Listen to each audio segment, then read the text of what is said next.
This is Modern Persian Food, a culinary podcast for today's food enthusiast. We talk about classic Persian flavors, modern recipes, and embracing culture and identity through food. I'm Bita. And I'm also Bita. Welcome to our show. Hello, friends. I hope this message finds you all well and healthy. The Zan Zindagi Azadi protests and freedom rallies are still going strong, and it's been weighing very heavily in our hearts and minds. We're praying for resolution and human rights in Iran, the Middle East region, and for all of the world. In the meantime, we're still trying to continue to show up for our families and commitments, and albeit feeling helpless, we're still trying to share the beautiful elements of Persian culture and incorporating it into our hybrid and cross-cultural lives and communities. With that, we've put together this episode of Persian-inspired Halloween candies to think about and enjoy this Halloween season. Hopefully, it can be a spark of light in your day. Many thanks, and here's the show.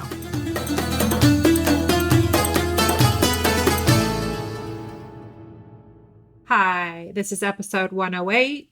Today we're going to be talking about a fun topic, Persian-inspired candies and treats that you can make and serve this fall Halloween season. I'm joined, as always, by my lovely co-host, the other Bita June. Hey, Bita. Hi there. So we're going to talk about 5 candies and how to make them. Yes, I love Halloween.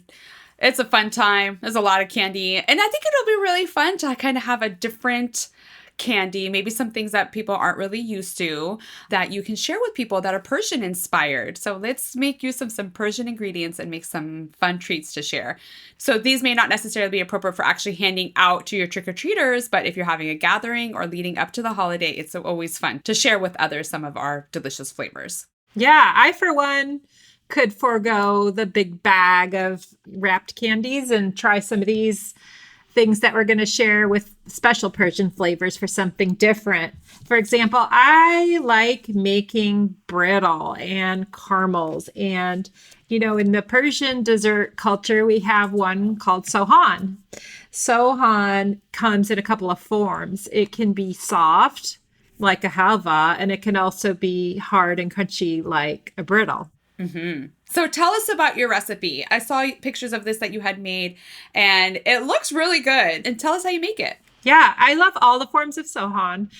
I am a sucker for anything like toffee, buttery, anything like that. It just really satisfies all my cravings.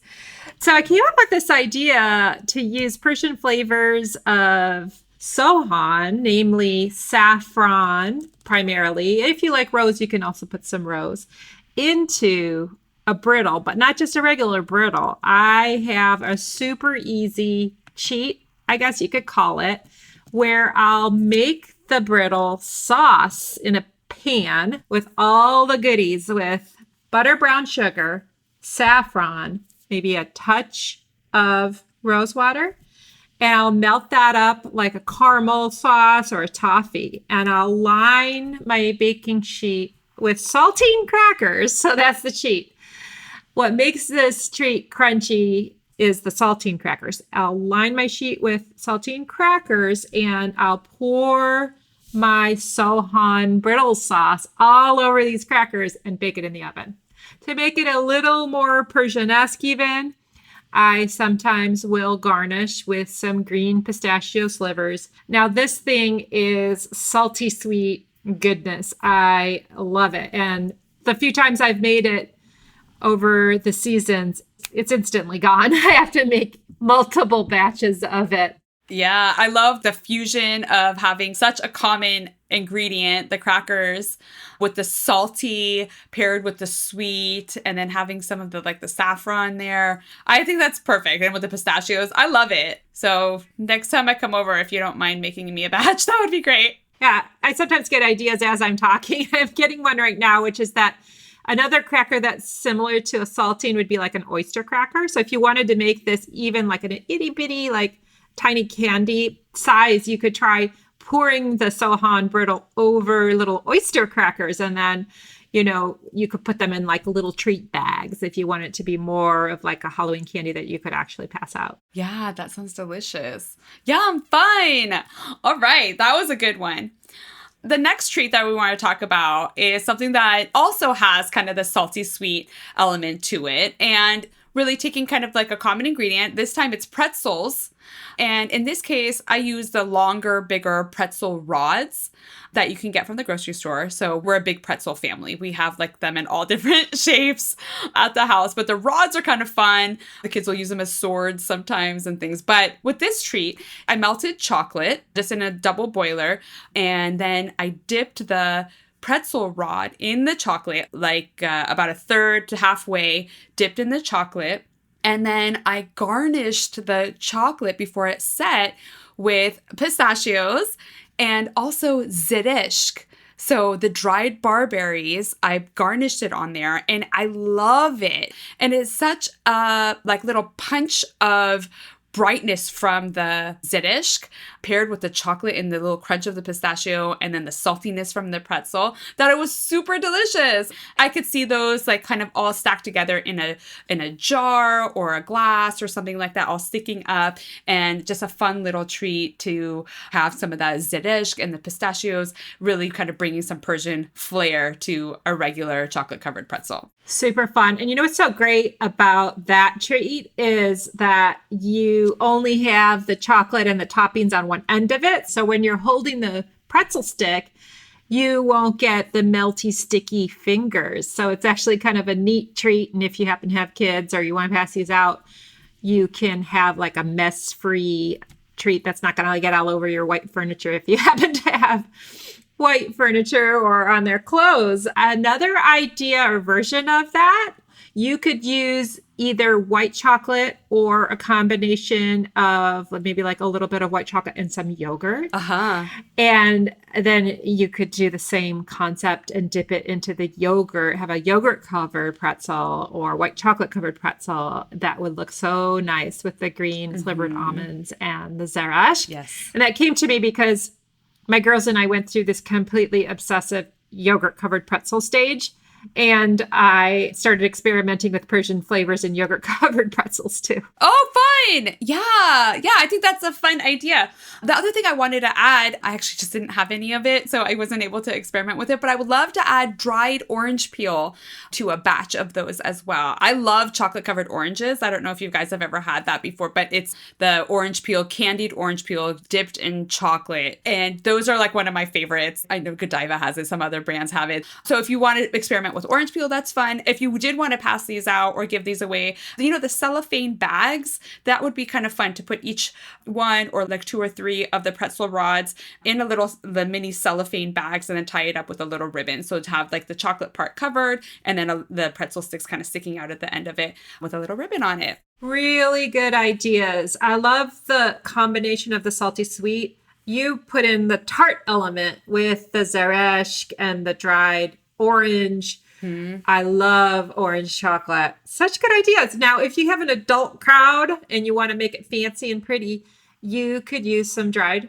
rose petals. That always looks really pretty if you happen to have some. That's a good idea. That would also look pretty. The flavor wouldn't necessarily change much, just a little bit as an ornamental touch. Yeah, sounds good. All right. What else do we have on the list? Well, Toot is a treat, a little candy in a Persian culture you may or may not have heard of. What can you tell us about the traditional Persian toot, Bitajun? Yeah, Toot, I think we've mentioned it here before. What Toot is actually, it's a mulberry. It's a mulberry berry, and it's super delicious, and they'll have it in dried form, and it'll be actually part of Ajeel, like the Persian trail mix. A lot of times you'll see little Toots. It's about maybe like 3/4 of an inch big, and it's super delicious. I love them. They're chewy. But there's also a dessert called Toot, and what that is actually made from ground almonds and sugar, so like kind of like a marzipan essentially, and it's shaped by hand into kind of a mulberry shape. So they'll make it a little bit more like triangular sometimes, and they'll either place a sliver of pistachio or a sliver of almond in one end of it to kind of look like a Toot mulberry. It's quite easy, but you have a cheat for this, right? Yeah, right. So traditionally you use actual almonds that you grind probably in a food processor and add sugar, rose water. It's really delicious in the fresh form. However, you can buy marzipan, which is more or less the same thing. And marzipan is already ready to go. It's kind of like just working with Play-Doh. And then you just want to roll your little ball and then roll it and make it like a cylinder form, sort of pinch the end of it so that it's shaped like almost like an ice cream cone, but tiny, maybe like an inch and a half. And then what you would do is then you would roll it in sugar. I love sparkly baking sugar, so I'd probably put like a sparkly baking sugar on it, and that's just a delicious, fun Persian treat. Wow, so fun. You know what? You know what that kind of reminds me of, the shape-wise of it, is candy corn. How cute. Yeah. So, if people want to be a little bit creative, you can kind of take that as inspiration and maybe have different colored sugars. Yeah. And kind of make it look like a little like Persian candy corn. Oh my gosh, yeah. And you could dip it, or you could even make like fingernails. Now we're really getting out there, but oh my gosh, how fun. I hope that your wheels are spinning as you're listening to this. I love the creativity that comes from Halloween. Yeah. To skip back another beat about the toot. Well, Ajeel is also a really like wonderful treat. It's the Persian trail mix, which you can put in little baggies. And I've done this. You can have a healthy Halloween treat and just have like pistachios and almonds and walnuts and dried cherries and toot and put them in cute little baggies and, pass those out or just have them on a bowl as a fall treat. Yeah. And actually that makes me think of the mushkol gosha. Oh, as a gift, as a sharing gift. So mushkol gosha is basically like a little bundle of trail mix, essentially, of this different ajeel that will be passed out in some ceremonies for you to kind of consume that and get your wishes granted. But yeah, it's just a little like bundle that can be wrapped up in like lace or a special fabric and tied with a ribbon. So, or if you have a party, you can make a whole bunch of the mushkol gosha and actually make a platter out of it. And so people can just kind of take one. I love that. That's a perfect Halloween treat. And healthy. Yeah, absolutely. So dates. Yes. We have lots of ideas about dates. Another somewhat healthy dessert choice or treat, because dates have a type of sugar that doesn't necessarily boost your insulin levels if you're sensitive to sugar. So what would you do with dates? Dates are super delicious. They're actually really healthy for you. They're really good with you, a great source of energy. But if we want to get them a little bit more special, why don't we cover them in chocolate? You can stuff them with different nuts or other dried fruits. And if you dip them in chocolate and then place them out to set, they are a beautiful little snack dessert treat that you can have for a little energy boost or to share as like a decadent little dessert. I love it. And you can actually garnish the top of it with like pistachios or almonds or whatever decoration that you want to do, maybe a different colored chocolate or some design. But that's a fun way to have dates, and paired with the chocolate is super delicious. Yeah, way to take something natural and turn it into a treat. So when you do this, you probably want to have it drying on like a parchment paper. You could also try it with white chocolate or yogurt white chocolate blend. And then sometimes a little bit of refrigeration helps to harden when you're working with molding or putting chocolate and covering things with chocolate. Did you have to do that with your pretzels at all? I didn't put it in the refrigerator, but I did put it on parchment so that it wouldn't stick. Yeah, when you're melting chocolate, some little tips are to be careful you don't burn it, stir constantly, do it in small batches for sure if you're doing it in the microwave. Did you happen to use the double boiler method with melting chocolate? Yeah, I put a double boiler. So I put a little pot of hot water simmering. It was simmering, and then a glass bowl on top of it with the chocolate in it. And you just have to make sure that the bowl itself doesn't touch the water. And you have to just go very gentle. I just let it kind of sit and slowly melt. And then once it started melting, then I kind of can mix it up and make it more liquidy. Yeah, good. That's my favorite way to do it too. And the concept is that it's the steam that's melting. The steam from the boiling water in the pot is melting the chocolate in the glass bowl. And that way you can really get it to be melted without burning. If you are going to be covering your dates with chocolate, make sure you take the pit out of the date first so that you don't have an unexpected bite or cracked tooth as a result of it. Dental emergency. Good point. And another thing you could garnish with it also at pairs with that too is coconut. Sometimes it's fun to put coconut on top of the chocolate and the dates as well. Yes. Well, you've been a busy little bee and testing some chocolates, but there's one that I haven't even heard about yet. We're going live. Yep. Tell me. So in preparation of this episode, I had an idea and I wanted to play with it. And so yesterday I was kind of running around getting some ingredients to test this out. And I made it. It was my first time making it. And I actually really love it. And I'm excited to take it actually to my kids' soccer game and share it with some other friends so that they can get a little taste of it. And I feel like I will be making this more often and again and again. So what it is are these little wrapped caramels, saffron caramels that I made yesterday, and they're individually wrapped. They kind of have to cut them into like these little bars, and they look like this. Good job. They're super tasty. Even my picky kid liked them and wanted more, and I love it. So basically, I made caramel, and I added bloomed saffron to it. So if you have like a favorite caramel recipe, you can use that. I used actually a recipe that I found online and I added the bloom saffron to it. The recipe I used needed water, a quarter cup of water. And so I put a quarter cup of strong saffron. I bloomed the saffron with some hot water and then I added that to the mix and I made it and I'm super excited about it.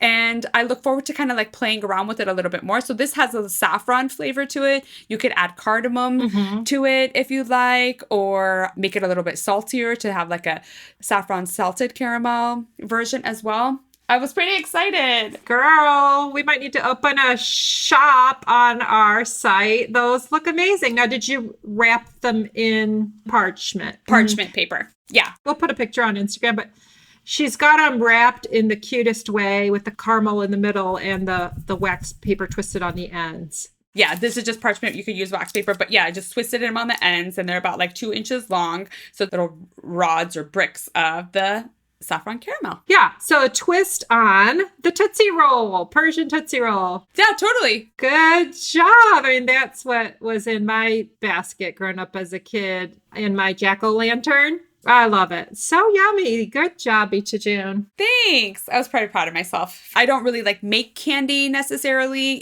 so I was pretty proud of myself for doing it. And it was quite easy. So if people are looking for kind of like an easy idea that they can make some Persian-inspired candies and treats this Halloween season, these are 5 examples that you can really make with, relatively easy to find ingredients. There are some items that you can buy online or from your favorite Persian market. Some of those include like gaz, the Persian nougat. You can find those individually wrapped. And so that would be like a safe alternative to hand out or to just serve. There's also saffron rock candy. Nabat is what we call it. And just kind of a whole host of different items. Even those little mini individually wrapped lavash fruit roll, the tart fruit roll, are a fun thing to have or pass out too. Nokhl are the little white, often seen in Persian weddings. They're like little bumpy white candies that almost look creepy. You could put those in a bowl if you can get your hands on some. Oh, yeah, that's fun. Coated slivers of almonds is what the little nokhl is. You had mentioned some Turkish candy or Jordan almonds previously, Bitajun, so I think those are all really good choices. If people don't want to make their own, there's opportunity to buy some as well. Wow, we have a question submitted from Sahar. Yeah, so this week's Ask the Bee on topic here. Sahar from Walnut Creek, California asks us, we are gathering at my home before and after trick-or-treating for Halloween. What is a good recipe that I can serve to everyone? So I think that's a good topic because at least in my house, everyone could be like kind of hyped off of all the candy. So it's good to kind of either have a base or have some food ready when people come back to the house to eat, to have some real substantial food. So Bita, do you have any suggestions that we could give to Sahar? I do. I have a few. It just depends, Sahar, if you have time or if you just want a real quick solution.